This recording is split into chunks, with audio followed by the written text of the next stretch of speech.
sagging pants, like you said, the a lot of drug references, especially references to Mary Jane. Mary Jane. Beautiful lady. Beautiful lady. Beautiful. No, but a lot of misogyny, especially, right? In hip hop music, like as though those are stereotypes, and I think you start to see those leak into some hip hop songs, for example, or another stereotype is being powerful, right? And that might mean you're the strongest one in the hood. Like I'm mad real. I'm more powerful. Where you try to exert dominance over someone as having the most respect. Exactly. So you see that leaking into the game. For example, you even look at the Drake and Meek Mill beef.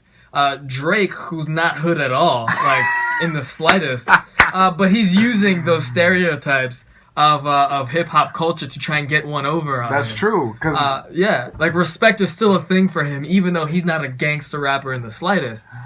True. So that's funny that we talk about that stereotype. So what type of stereotype?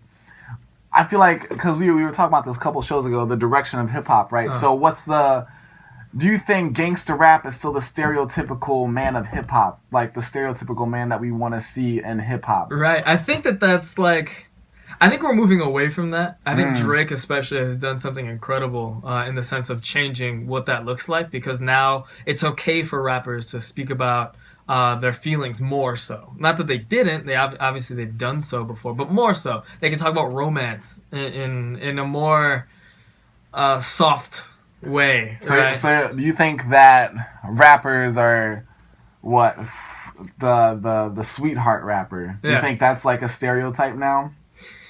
I think it's becoming one. I don't think it's fully shaped yet, because even sweetheart rappers have to have their hard tracks, right? Like they still have to have those tracks where they're saying, "Yo, I'm the best. I'm better than anyone," and that that pridefulness that is also a hip hop stereotype. So, yeah, I think that they're all part of the culture, but one thing that's interesting about a stereotype is that they don't necessarily have to be true, but they're decisions, right? I think in a sense though, expectations of someone. I think in a sense though, like that kind of sweetheart stereotype that I just conjured. Yeah. I think that's bringing rap from more of like this blaxploitation culture to fusing it with like white culture, right? So you see like all these other people who are like, especially since like a man, as you said, Drake kind of led this revolution, who's also mixed and light skinned, right? And you start to get other people thinking like, oh, I can do that too. I can rap like that. Like I can, if he's getting big off of it and people are giving him the reception he's getting about like showing his feelings, I can do that too. But not just that, it's like he's also a white guy who can do it. So it changed the entire stereotype of how rap should be, because like those type of icons kind of, if you notice throughout time, those icons kind of like shift the way people start to rap. You know what I'm saying? So it's like once Drake starts rapping like that. Speaking of which, that beat just came on. Yeah, no, once Drake starts rapping like that, everyone's gonna start like showing their feels. You know what I'm saying, in their songs. But like, you know, it's weird because that's the new stereotype of rap. That's like I wouldn't say no one, but I'm saying gangster rap is kind of like getting faded a little bit into the past, and I think people still like it. I think it'll probably reemerge again sometime in the future. Yeah. But I also think it's interesting though that the stereotype of gangster rap is actually how hip hop really got received, like in the media first. Because hip hop used to be a very underground thing. Well, it was underground, and it was also bad music. You didn't want to get involved in like, oh, you like hip hop? Oh no! Oh goodness! You're such a bad person! It just received that just because of how raw I guess they were being and the things that they would speak about, and so I see where it all comes from. Yeah, I see kind of your vein of thought. That's true. Yeah. So, speaking of stereotypes, I think there's a really like.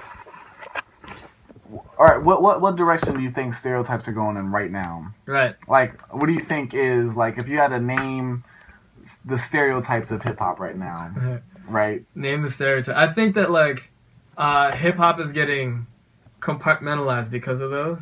because they sell really well. So, for example, you have the J. Coles and the Kendricks, who are the conscious rappers, right? The ones, or the Logic, right? The conscious rappers, the ones who are talking about real issues and are intelligent and crafty and very artsy, and they'll do, like, for example, with To Pimp a Butterfly, with Kendrick's last album, where it was a lot of he had a lot of jazz influence and things like that. Then there's the pop hip hop artists, which they speak about feelings and romance, but then they're also very much they collaborate with a lot of pop artists and like the Drakes, right? The ones they sing. I wouldn't really say that would be like more of a Drake. I'd say that's like more of like a I was thinking of someone, but someone who's like who puts out like songs that just aren't like. There's nothing up like maybe a Macklemore. I would say is not even him all the way, but you see what I'm talking about, like those type of poppy type. So one hit wonders. No, not one hit wonders. Just like rappers who appease the pop crowd, like the pop type of sound and the pop crowd. I'd say Drake does that. I think he's more so kind of doing it now, but I don't think he's necessarily that pop stereotype. I'm really having trouble thinking of a rapper who does that, but I feel like there is one. I really do. But I would say Drake. But okay. I mean, because I think he also fits into like that, like we were saying before, like the in your feels rapper, the one who gets real emotional and speaks about his last relationship and that sort of really emotional type of rapping. And the only reason I'd say he's more pop centric is because of the music that he uses, and also just how he's become a part of pop music, right? Like he definitely is. It is a great instrumental. Yeah. Sorry, yeah. Okay.